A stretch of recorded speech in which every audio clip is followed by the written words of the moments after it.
That's just a hosty joke, okay? All your children get an oxygen mask on, okay?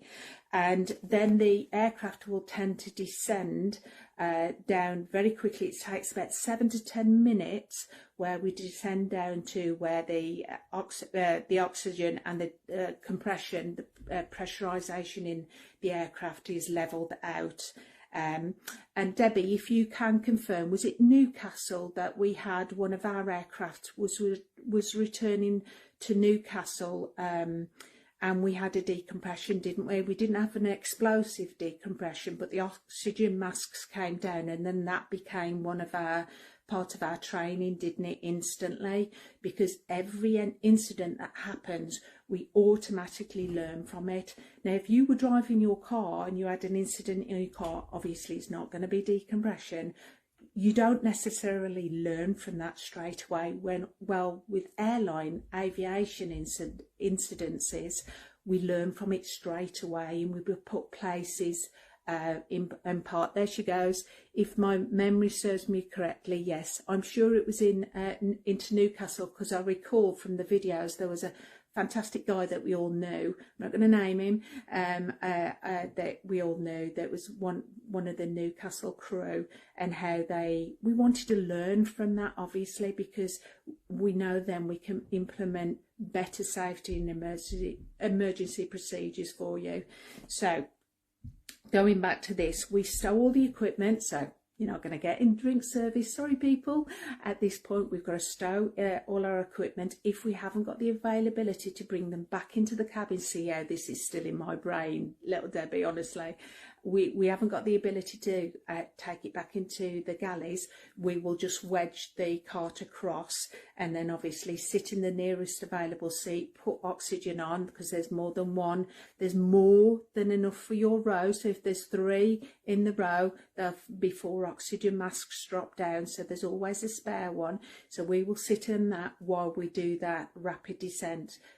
So the compression, the pressurisation of the aircraft levels out, so we know that we're nice and safe. So oxygen masks on, seatbelts are fastened, on relevant flights, because I did used to fly on Greek flights where people did used to smoke, but obviously that's not applicable anymore. This is a very old manual, by the way, but it gives you an idea of how much our pre-flight briefings, we can ask you any questions within this manual, and if you do not answer your questions as cabin crew member, you can be offloaded for not being compliant. Okay, so once we've levelled out and the captain makes a PA, senior crew member or flight supervisor or cabin crew service manager or purser, depending on the airline, to the flight deck, the number 1, the flight supervisor, the level that both I and Debbie went through. So we went from temporary crew to temporary crew to permanent crew to senior crew to flight supervisor, or we were called a number 1 and a number 2, but those names were eliminated for obvious reasons. Then we would go, the head of the cabin would go into the flight deck and see what was about to happen, get a briefing instantly, okay? And then the rest of the crew would collect their portable oxygens, which, remember, we know, and we have to know, on the Boeings and Airbuses, we have to know where those portable oxygens are around the aircraft. We have to know where our nearest one is. We can be offloaded for not knowing. So as soon as we've put those portable oxygen masks on and we're carrying a canister around with us, obviously this is quite a big thing for me, being ex-scuba diver of 31 years, kind of, I'm quite used to carrying around a canister with me all the time.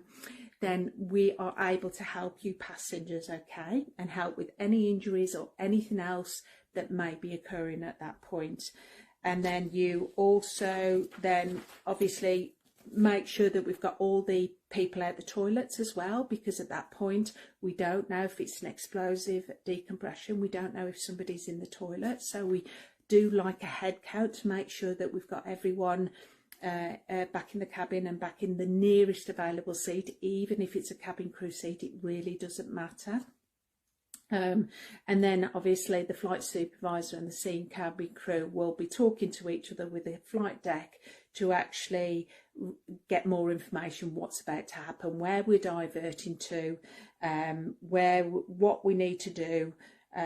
Or the FS straight away, FS flight supervisor, will also liaise with a cabin crew to what's actually happening as well. So hello Nicky as well, he's a great friend of mine who probably appreciates why I'm doing this right now. So I've already done a video on gel. I did give it a little bit of time because I wanted more information to come out before I actually spoke about it, because at the end of the day the cabin crew trust their training. They did exactly what they needed to do on board that aircraft. That was extraordinary, and it was only the forward exits that were open.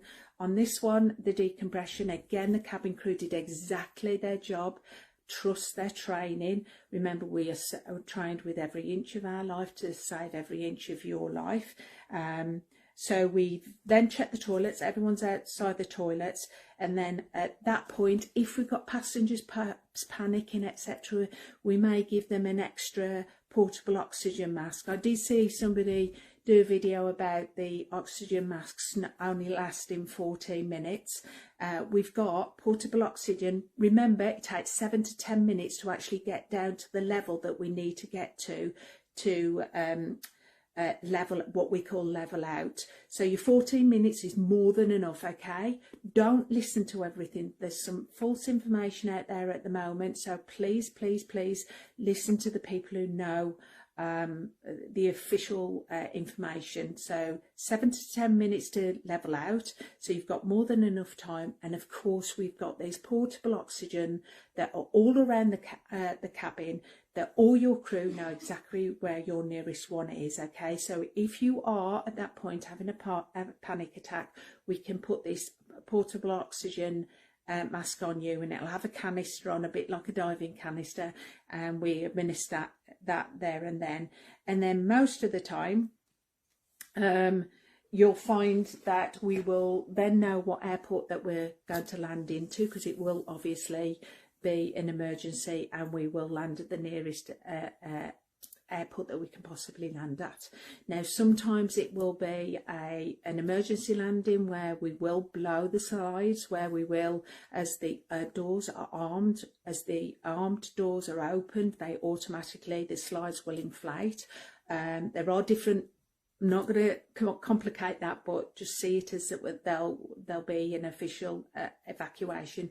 Or we will do an organised one where, you know, we will just disembark you easily and effectively, because believe me, as soon as anything like this happens, the emergency services are literally chasing you down the runway as well. They are there ready to help, to get everyone off nice and safely. Exactly what happened again with this 737 MAX. Alaska Airlines, I do believe, have grounded all their 737s now, because there'll be a massive investigation to, again, make things even safer. Remember, we don't do this when we drive our car, yet we do it in aviation. It just gets blown up and it's in the news because it is airlines, it's airplanes. Still the safest way to travel. So if you want to ask me anything on the questions about the last two incidences, by all means do. I know it's going to have scared people out there, but again, I have the manual here. It will have been updated since I last flew, but I've got enough people that I can always ask. If there's questions I can't ask, I will dip in and ask, but certain things don't actually change anyway. I'm sure there'll be even more improvements to make sure that we are trained with every inch of our life to save every inch of your life, because with airlines, it's always safety first. Put that smile between the T and the I. Chewy, amazing airline. That was my airline first choice. Prior to that, Air 2000 back in the day when Debbie and I started. So please, please, please know that you're in safe hands. I love what I do, and if there is anyone who's panicking about flying right now, please trust our training. That's two incidences that have now proven that crew have got passengers off safely, each and every one with no injuries. That's pretty impressive.